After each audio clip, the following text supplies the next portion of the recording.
υποσχεθώ κάτι. Όχι, Στέφανε. Δεν θέλω να υποσχεθούμε τίποτα και δεν θέλω να ορκιστούμε τίποτα. Έχω ακούσει πολλούς όρκους στη ζωή μου και όλοι πέσαν στα σκουπίδια. Δεν θέλω να το ξαναπεράσω αυτό. Κουρθάκι μου λίγο. Πότε θα καταλάβεις ότι εγώ δεν είμαι σαν εκείνο. Και εγώ δεν θα σου ορκιστώ ποτέ να γίνουμε οι σκιές μας μία. Δεν θέλω να είσαι σκιά σου. Δεν χρειάζεται να μου ορκιστείς τίποτα. Είναι υπέροχο, αλλά δεν μπορώ να το κρατήσω. Να με βοηθήσεις μπορείς?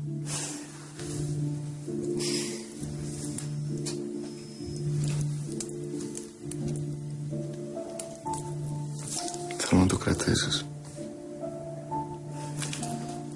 Θέλω να το βλέπω πάνω σου. Δηλαδή για μένα αυτό έχει πολύ μεγάλη σημασία. Το είχε χαρίσει ο πατέρας μου στη μάνα μου. Ένας λόγος παραπάνω θα ήθελε η μητέρα σου να το φοράω. Όλη τη στην καρδιά μου. Θα σε λάτρευε, είμαι σίγουρος. Και εσύ τη λατρεύεις. Πάντα μου μιλάς με πολύ αγάπη για εκείνη. Έτσι νιώθω, αυτό είναι αλήθεια. Ξέρεις, μερικές φορές αισθάνομαι κοντά μου. Σαν να μην έχει πεθάνει. Τους ανθρώπους που αγαπάμε τους κρατάμε πάντα ζωντανούς. Μέσα μας. Ξέρω. Είναι και κάτι παραπάνω.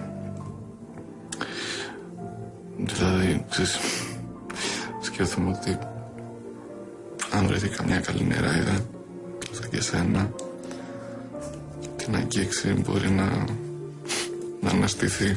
Τι λες τώρα? Να. Και μερικές φορές τη βλέπω στο πρόσωπό σου. Ξέρεις, έχετε τα ίδια χρώματα, την ίδια άβρα.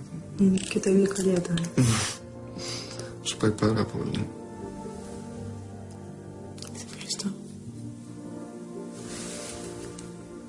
Είναι πολύ βαθύ, Στέφανε. Νομίζω ότι πρέπει να πάμε σε γιατρό. Και τι θα το πάω στο μπλέξιμο? Έλα τώρα, αφού φαίνεται ότι είναι ατμοσφαίρα, θα μπλέξουμε. Άστο, θα περάσει μόνο του. Τι να σου πω, εσύ ξέρεις. Πάμε για ύπνο.